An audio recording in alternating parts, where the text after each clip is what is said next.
Yesterday, I got one wrong.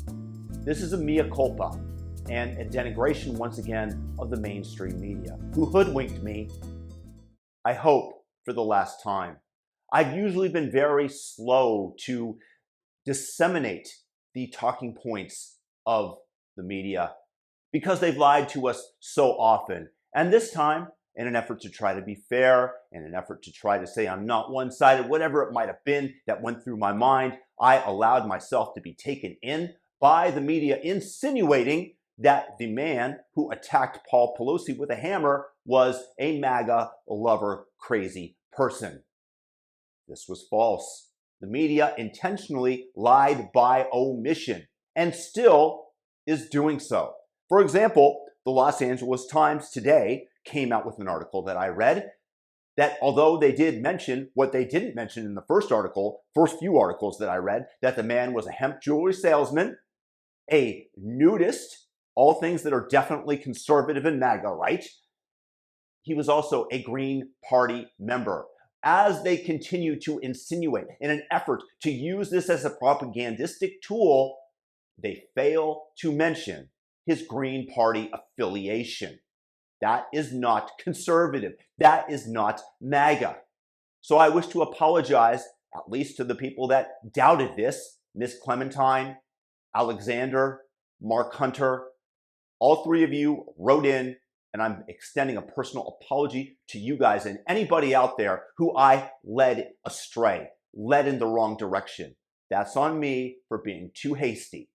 And I apologize. And once again, you have the media using this as leverage to denigrate conservatives. And how in the world did this guy get by the security in the House? The Speaker of the House with $100 million has private security. Was it a tryst, a gay tryst? This is San Francisco after all. Who knows? And I'm not necessarily accusing, and I think that what happened to Paul Pelosi is awful. And again, I condemn violence in all of its forms. But how in the world did this guy get by security?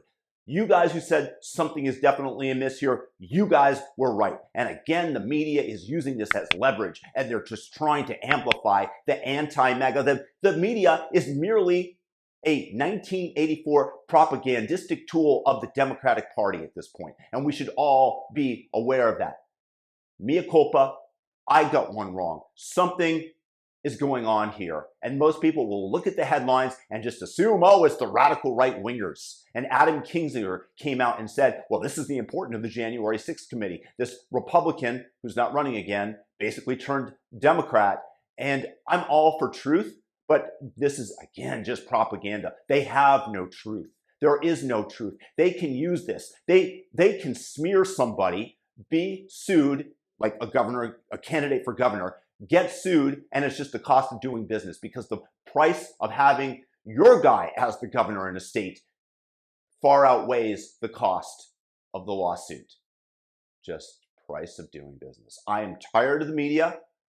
They lie. They are truly, as Donald Trump said, the enemy of the people. You don't include the Green Party affiliation, LA Times, in your article because you're trying to make a point. It's a lie by omission. And that's what they did originally when I reported on this. And the lies by omission continue because it's detrimental to the point that you're trying to make. Media, once again, has turned out to be a sick, disgusting, propagandistic tool of the left. My bad for having believed them for a single moment.